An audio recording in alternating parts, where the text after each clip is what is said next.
novel. Now, if you take, again, one of the most important passages here about neo-colonialism, internal destruction. When we say internal destruction, we refer to this bourgeois or bourgeoisie class that use ideology, of course, those speeches of honey speeches that promise prosperity, and of course the realities of the African minorities on the other hand. Okay, so, and they, who? The British, sowed hatred in the hearts of the people for us, their kinsmen, and love for colonizers, the intruders. Mark these words of mine, my son. Has not the country become independent? Have we not become free men in our country, our own country? Be sure, though, that they will direct our affairs from afar. This is because they have left behind them people who think as they do. So it's very clear, I guess. Okay? So this is the outcome of colonial discourse or colonialism and imperialism. The outcome is that they have left a people or a category of people who will just satisfy the colonizer, even if the colonizer is undercover or is far away from the native territory. Okay, so he says he sowed hatred in the hearts of people for us, their kinsmen. So there's hatred between Sudanese, between Africans in general. They don't love their kinsmen. They don't love their compatriots, but they have a love for colonizers, for the intruders. So they love the colonized intruders. And you can see this, of course, as a reality. It's part of reality. A lot of people eulogize and praise Europeans and colonizer and the white man. And they don't really care about the natives, even if the natives have achieved more, have been successful in lives, have been intellectually successful. We still have this inferiority complex. Okay, it's true. That's so true. So colonial ideology, there's some colonial ideology in pedagogy and demagogy, all right? Using the language and the culture, globalization, technology. So when I say, when I raise these points here, is that how this neo-colonial encroachment is still affecting African states or the colonized peoples and states. Of course, there was this, you remember when we talked about post-colonial literatures, how the British used the language and the culture, and they English for them is English with capital E. So the other Englishes, of course, including the Sudanese in this context, English is just a code of communication. It's not the English, mainstream English of the British. Okay, so using the language and the culture. All right, you remember when we talked about post-colonial literatures again, how the colonizer incorporated English and British culture in the departments of the universities for some propagation of their English and their culture, of course, and dissemination of that. And later, of course, because of globalization and technology. So it's just inescapable. We can't escape it because of the waves of globalizing world and technology. Then we can, by using all of this, and part of it is media, of course, this is one form of neo-colonialism, and because it's inescapable, unavoidable, can't avoid it. So one very important statement by Mustafa Said, again, was the schools were started so as to teach us to say yes in their language. So that's a strategy, incorporating English language and English culture in schools, just to say yes. This is why we have this schizophrenic character or personality in the native man, that he has a love for the intruder, the colonizer, and he has some sort of hatred to his own people, all right? Inferiority and superiority complex. So, as a statement again by Samar Attar stated in 2010, Mustafa Said epitomizes the hostility of the Sudanese towards the English as a unified group more than any other protagonist, real or imaginary. This is from Debunking the Myths of Colonization, the book. It was in 2010. So the character of Mustafa Said is an epitome, is a symbol of hostility of the Sudanese towards the English as a unified group more than any other protagonist, real or imaginary. So when you think about Mustafa Said, actually, yeah, he's like a hostile character. He, he took the English people as a unified group, of course, which was a mistake, all right? Because when you hate, you shouldn't hate everybody, or you shouldn't hate anybody, sorry, okay? But I mean, just the hatred that that came from the character of Mustafa Said, it was directed to the unified group of the English in general, real or imaginary. So Mustafa Said represented two things. So he represented intellect, prodigy, common good, because when he came back to his village to help, and he really was of great help, great assistance to his village men, all right? And he represented intelligence. So he was like an intellectual power, Mustafa Said, in Britain. By the way, I mean, in different passages of the novel, Mustafa Said was like a cold person before we move to talk about his sexual endeavors and his heat from the desert, of course, of Sudan all the way to cold ice in Britain. He was always referred to, especially when he was a teenager in high school, as a cold person who knows nothing but intellect. So even emotions are like frozen in Mustafa Said. That's what we learned from the very beginning of the story, especially when he moved from Khartoum to Cairo in Egypt. Then another profile that Mustafa Said covers in the novel is he was some sort of sadist avenger, some symbol of hostility, a monster, a source of evil. So why source of evil? Because whenever he meets, those girls, something happens, evil happens. All right. So because he was source of evil, he was a monster because he murdered the last girl, Jean Morris. He's hostile to them, and he showed in many passages his hostility to the English people, English girls. All right. And he was a kind of sadist avenger that he holds some seeds of sadism, especially when he wanted to murder Jean Morris, and it was some sort of pleasure for him to do that.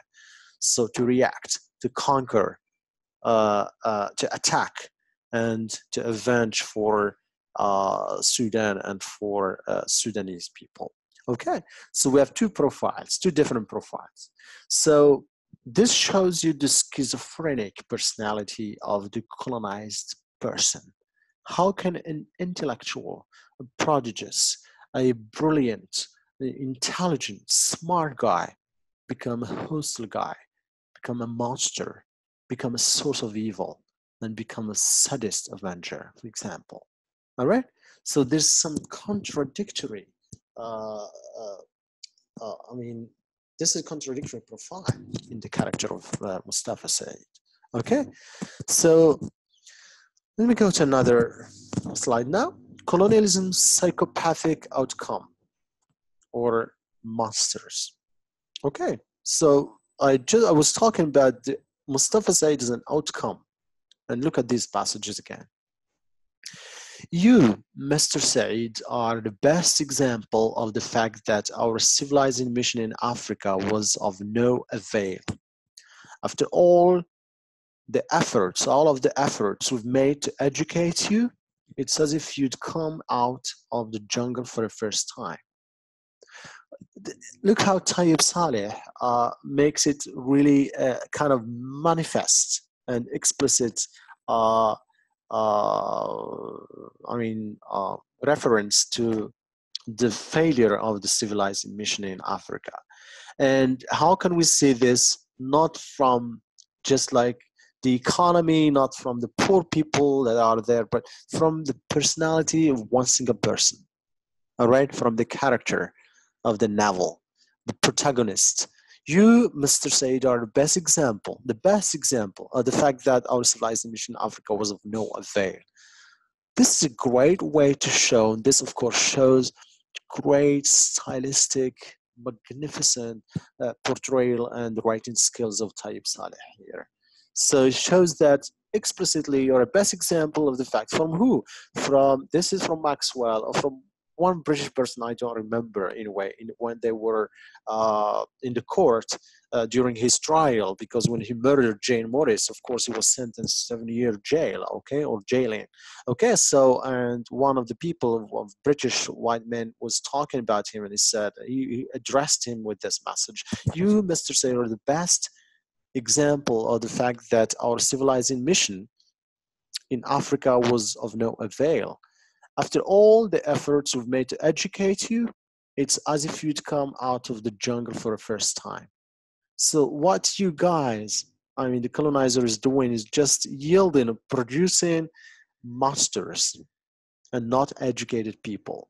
So you talk about civilizing, educating, and I don't need to remind you of all of these because we studied them in Heart of Darkness, okay? But in the end, look at your outcome. Okay, this is, you need to look at the titles also, because I just mentioned colonialism's psychopathic outcomes or monsters. The white man, on the other hand, the white man, merely because he has ruled us for a period of our history, will for a long time continue to have for us that feeling of contempt the strong have for the weak. I mean, on purpose, I reiterated this passage here because it holds contempt, it holds hostility, it holds this revenge, the seeds of revenge in the character of Mustafa Said. So, to summarize these two passages, so for Said, the civilizing mission is a fiasco because it does not yield normal, upright, ethical, and sane people. So Mustafa Said is very insane in the novel. To murder, of course, that means you're very insane. It only generates subjects characterized with hatred, contempt, ego, racism, and ruthless. Think about Conrad's Kurtz and other characters with the hobby of cutting heads off in Congo. So when you take Kurt, for example, as a mysterious character, as a murderer, as a monster, as a psychopathic outcome of his own mission, all right? And think about Mustafa Said as a native. So these two characters, one from the empire and one from the colonized territories, but they're just the same in terms of negativity, in terms of insanity, all right? They are just the same products of one mission called civilizing mission and colonization in general, all right? Great. So when we talk about post-colonial discourse and some signs of resistance, of course, you encounter statements as, I have come to you as a conqueror, all right? So Mustafa Said went to London or to England, which becomes, in his eyes, a colonized country, all right? So the colonizer turns into a colonized because he said, I've come to you as a conqueror. He wants to conquer England. He wants to invade England. And of course, he invaded England and he conquered England, but in his own way, all right? So there's some sort of, I call it intellectual conqueror, right? There's some sort of intellectual invasion of Mustafa Said, of the character of Mustafa Said in the heart of Europe, which is London or England in general, all right? But on the other hand, he said on page 100, I will liberate Africa with my penis.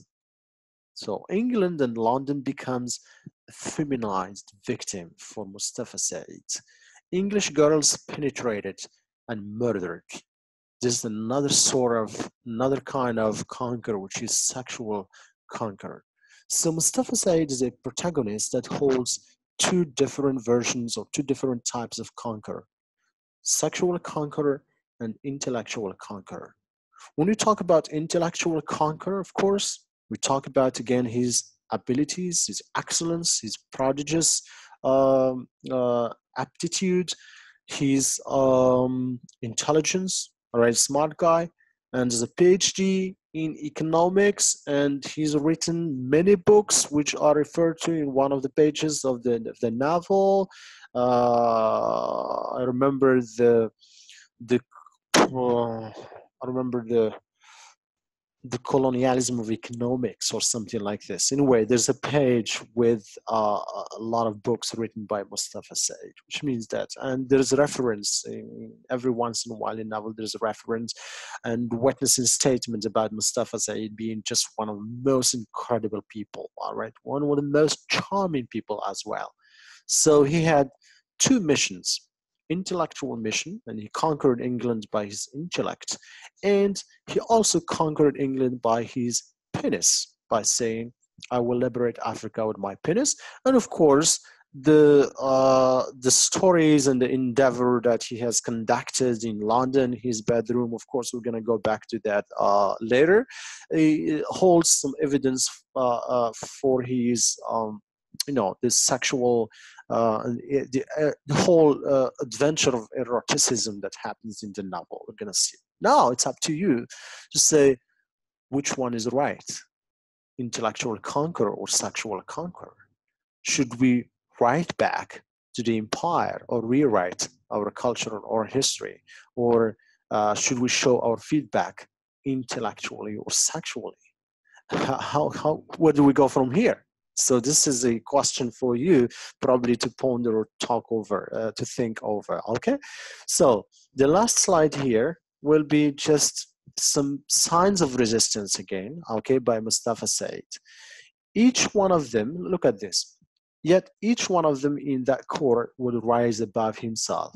For this is Mustafa Said in the court, when he was in the court, and he was like the object of trial, but he was also the subject of the whole event or the incident, okay?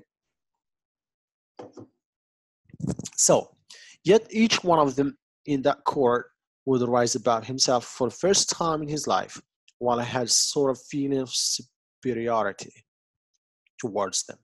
For the ritual was being held primarily because of me, and I, over and above everything else, I'm a colonizer. I am the intruder whose fate must be decided. So this is a great passage about post-colonial signs of resistance.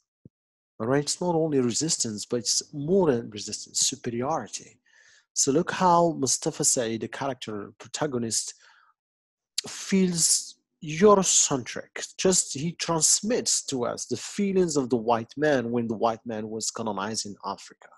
All right, the feelings of Eurocentrism, superiority, and that the whole world goes around the personality or the character of the white man.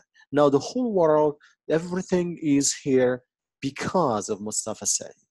All right, I had sort of feeling of superiority towards them. For the ritual was being held primarily because of me. He was the one who triggered all of the incident. And I, over and above everything else, I'm a colonizer.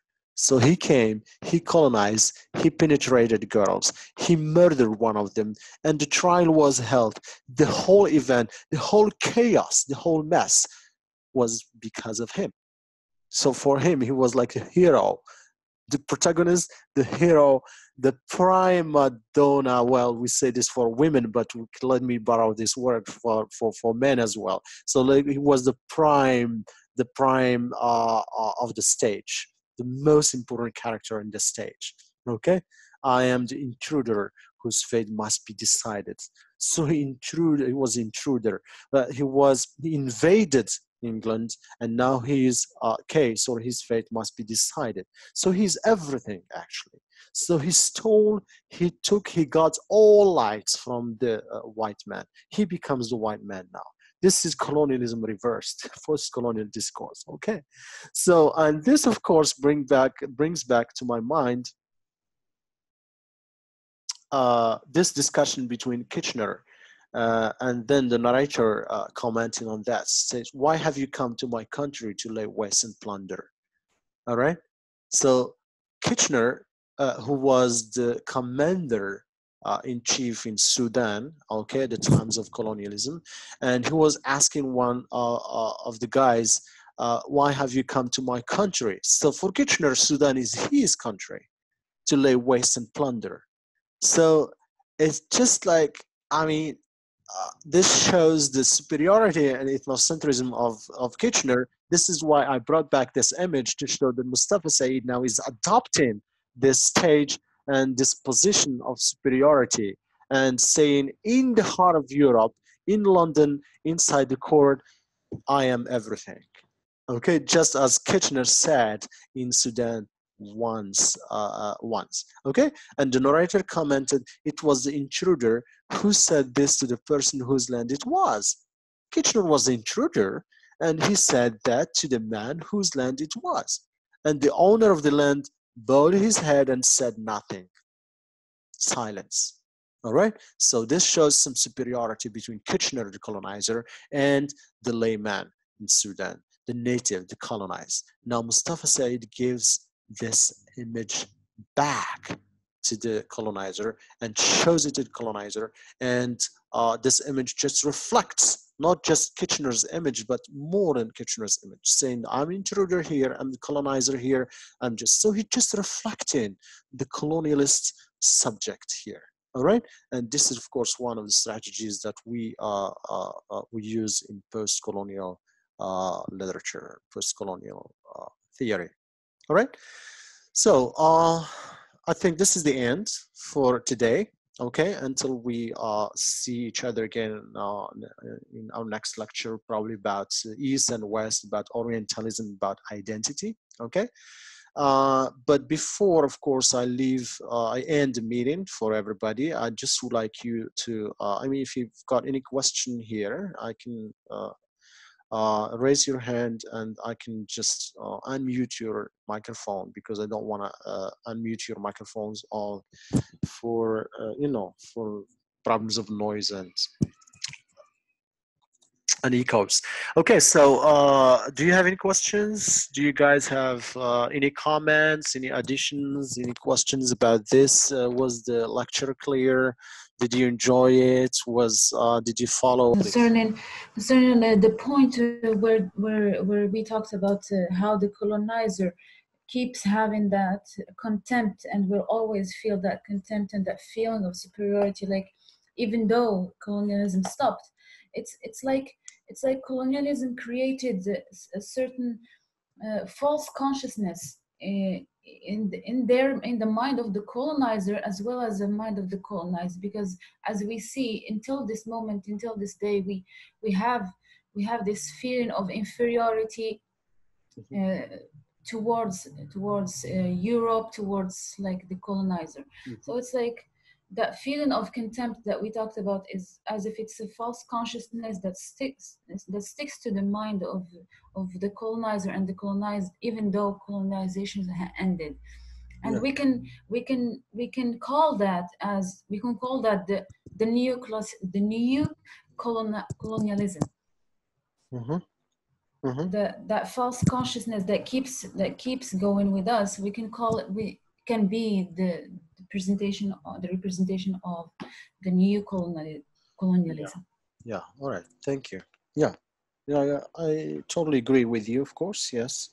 I mean, this novel shows also Heart of Darkness, but this novel also confirms what Fanon talks about in The Wretch of the Earth. The main idea here is that colonialism produced psychopathic people. It produced sick people. It produced insane people.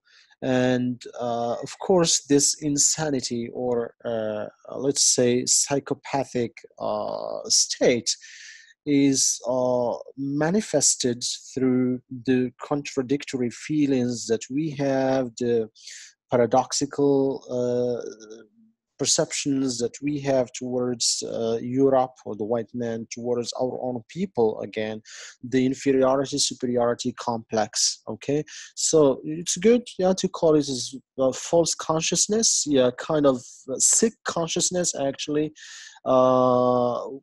which is going on. I mean, still going on today. Where do we go from here? Should we really praise the Europeans for their whatever technology and things, or should we just see them as having taken all riches and or having ripped off natives of everything, and that's why they got where they got? It's kind of an ongoing, you know, trauma. It's kind of trauma in the minds of both the colonizer and the colonized, not just the colonizer. Nobody is safe, actually. Okay, yeah, I totally agree with you. That's a great point. Thank you. Do you guys have any more questions? Hello, can you? Abdulaziz, yes, Abdulaziz, yeah. Sir, just to talk about the ambivalence, the concept of ambivalence in this novel, compared with the Heart of Darkness in terms of ambivalence. In Heart of Darkness, we see that Kurt is an ambivalent character. He came to Africa to colonize, to civilize this country, but in fact he came to this land to colonize and to exploit their wealth. And also in this novel, we see that Mustafa Said is a mixture of good qualities and bad qualities. So colonialism as a process, as a politics, resulted in ambivalence characters. Resulted in ambivalent characters in terms of Kurds, in terms of Mustafa Said. So this process produced many ambivalent persons who don't know what to do. There are some people who want to do good things, but in fact they hide bad things. So colonialism is just a filler that produced evil people. Yeah, thank you, Laziz. That's great. Good. So whenever we talk about ambivalence, we talk about ambivalence as a strategy, okay, post-colonial strategy to attack colonialism or to inflict some, castigate some criticism on colonial discourse, okay? So what is very wonderful in Season of Migration to the North is the shaping or the formation of this character of Mustafa Said as a very exact product of colonial subject, all right? So as if Tayyip Saleh is saying, for example, that you guys look at this person here that is not only ambivalent, but it's a psychopathic person, all right? He's intellectual. What is the best example of his psychopathic or schizophrenic character is this intellectual abilities, all right? That he's like a machine for knowledge, okay? At the same time, he's a source of evil. So as if, and Tayyip Saleh gives a copy of the colonizer himself, all right? It's just another way of confirming to the colonizer that this is what you produce, okay? Without looking at the colonizer, who's been, of course, brutal and cruel, and like Kurtz, in the name of Kurtz or in the character of Kurtz, okay? Kurtz is cruel, is brutal, he's been cutting heads off, and this is what you call civilization, all right? Fine, good. So don't forget that also the native can be a copy of the colonizer in such psychopathic state or in such psychopathic product and outcome, okay? So of course there's ambivalence, all right? And whenever we talk about contradictions and discrepancies, of course, we talk about ambivalence. Here it's used also in the name of Mustafa Said as a copy of the colonizer, yes, as if Tayyip Saleh saying that this is a copy of Kurtz, okay? And Kurtz is ambivalent, Mustafa Said is also ambivalent, all right? It's a way of reacting, it's a way of attacking, a way of rewriting the African culture by criticizing, of course, colonialism. That's good. Thank you. So if you guys don't have any more questions, we're going to end this meeting. I hope you enjoyed it. I hope everything was clear. I hope you're safe at home, but I hope really it was clear in terms of themes, especially themes of colonial, post-colonial theory. Why? Because it's, as I said, the novel is replete with different issues. We can just go and talk about patriarchy, for example, okay? And we can talk about gender problem. We have, the novel is just so incredible in terms of themes and issues, all right? But I do care more about post-colonial theory and post-colonialism in the novel, okay? So next time, I think we're going to talk about issues of identity in the character of the narrator and Mustafa Said, of course, as well. Issues of sexuality and Orientalism, okay, and gender at the same time in the novel.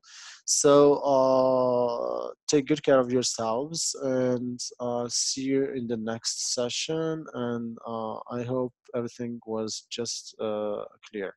Thank you again, and yes, thank you, Yassine. It's a pleasure actually being with you, as I always said. All right, I hope this was enjoyable.